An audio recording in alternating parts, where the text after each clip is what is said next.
In today's video, I'm going to teach you how to connect my domain to Framer.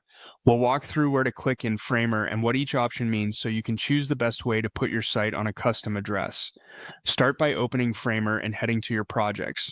From the dashboard, click the site you want to work on to open it. In the editor, look to the top left corner, click Canvas, or open the small drop down there to reveal the project options. Choose Settings to open the Project Settings panel. In the Settings sidebar, select Domains. This is where you manage how your site is published on the web. On the Domains page, find the Custom section. You have a few paths here depending on what you need.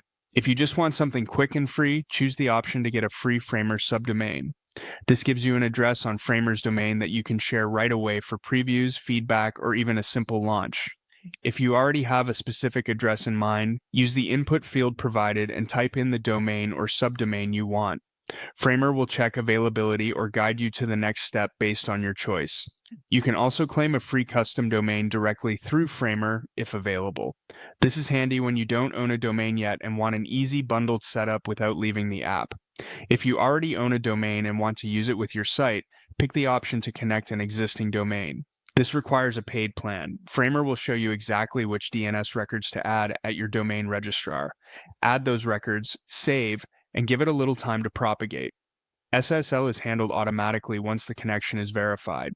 A few quick tips: keep your site published while connecting, avoid duplicate DNS entries that point elsewhere, and remember that changes can take up to a couple of hours to go live. That's it. Your Framer site is now ready to be seen at the domain you chose.